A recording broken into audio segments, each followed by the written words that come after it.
After doing the video on Jelani Cambridge, I thought I would take a look back at the 2023 class of point guards and sort of retake a look, because it's all well and good to give these players rankings and everything else. It's interesting to look back and see how it translates when they actually arrive at college. So we will review the top 50 point guards from 2023 to see who has started off the strongest, and then we will take a sort of crystal ball look at who we think will finish up when it's all said and done to be the best point guard of this class. Before we start, if you like the video and enjoy the content, then please give the video a like and subscribe to the channel, as it really helps a lot. Before I started this video, I was pretty sure it was going to be the 3 to see like the WNBA when they had Deladon, Griner, and Skylar Diggins-Smith come to the WNBA in 2013,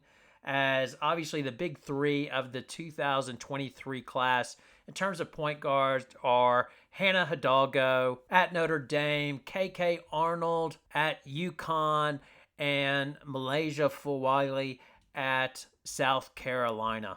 But then looking at the numbers, I think one more should be added to that group, Amari Whiting, who went to BYU, as she is having an impact and getting 29 minutes a game. I'll go through more of these 4 players in a minute, breaking down their games, but essentially I think this is tier 1 group, those 4 players. And then the next tier would be like Jada Williams at Arizona, Sellers at Washington, as they're both averaging just over 20 minutes a game and roughly 5 to 7 points a game with around 2 assists and just about 1.5 to 2 turnovers a game. Then the next tier would be those players averaging around 13 minutes, headed by Ari Long of Washington, who's going 13 minutes and 6 points. She is then followed by probably number 49 recruit, Malia Samuels, who as well is going for 13 minutes a game and just under 3 points.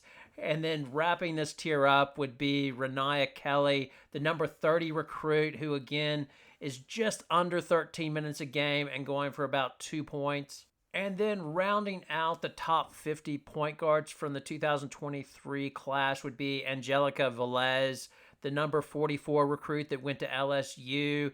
She is averaging around 7.6 minutes a game and 2.2 points. Now, she might be facing more pressure next year as LSU signed Jada Richard, the top point guard in Louisiana, as well.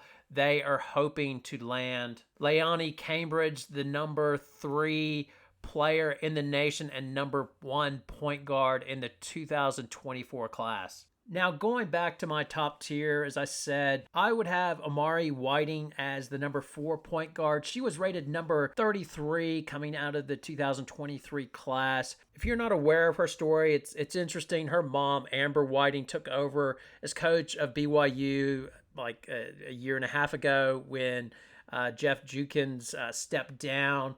And she was actually committed, I think, to Oregon. And then when her mom took over, she changed her commitment, obviously, to play for her mom, who she'd played for her entire career through high school and AAU. But then she tore her ACL on her official visit to BYU when she was playing pickup basketball and missed her senior season of high school and basically just went to BYU early to rehab and sort of integrate with the team. And she's come back strong again, playing 29 minutes a game and going for 11 points per game. She's basically a coach's kid and seems to do most things right. Her minutes have probably been increased as one of the expected lead guards for BYU. Nana Falatea has left the team due to personal reasons. I haven't said any more about it than that. I don't know if it's issues over playing time or what's driven her to leave, but basically they've decided to go with a young backcourt, and she's doing all right in the minutes that she's getting. Now, number 3 on my list is Milaysia Fulwiley, as she's getting 18 minutes a game and 12 points per game, 3 rebounds, almost 3 assists, 1.6 steals, and 1.4 blocks and 2 turnovers.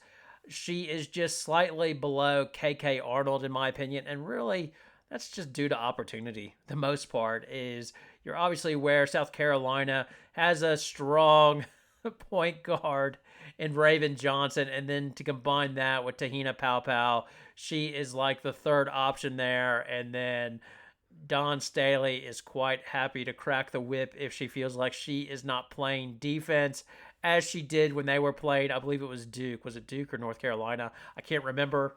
But going to a stacked program like South Carolina and being able to get into the rotation, and then she has had iconic moments like the opening game in Paris with the going behind the back layup, and then the behind the was it behind the no look pass as well that she threw. Both of those, just that will stick on film forever, no doubt. The other big thing for these small point guards is to be able to shoot from 3-point land, and she's done pretty well. She's taken 13 for 41, so she's shooting above 30%, which you need to do that if you are a small point guard, no doubt. Then, like I said, I would have my list is KK Arnold. So she's stepped in at UConn due to the injuries, as their initial plan would have been to have Beckers and Fudd in the backcourt, and maybe if they were going to go a 3-guard rotation, maybe Mule. But no, with all those injuries, they needed more production, and you could see it when UConn went to Europe. I mean, she was just that type of player that can get to the basket at any time. She's a pretty good on-ball defender as well. Her shot has held up all right from 3-point land. She's taken 15 3-pointers and hit 6 of 15, which she needs to do at UConn because they are depending on their 3-point shooting as they are undersized inside. I think in the comments, some have compared her to Mariah Jefferson. I remember getting a comment like that. I don't know. You tell me what you think UConn is. Is she Mariah Jefferson, or do you see more Dangerfield? Either way, it's the point guard future. It seems very solid in her hands. And then the number 1 point guard is obviously Hannah Hidalgo at Notre Dame. So, in a lot of this is opportunity. So, obviously, more weight was put on her shoulder or pressure when Olivia Miles went down with her knee injury, and it seems like very unlikely, in my opinion, she'll be back this year. And Hidalgo has delivered, playing 32 minutes, 23 points, 6 rebounds, 6 assists, 6 steals, shooting 51% from the floor and 38% from 3-point land.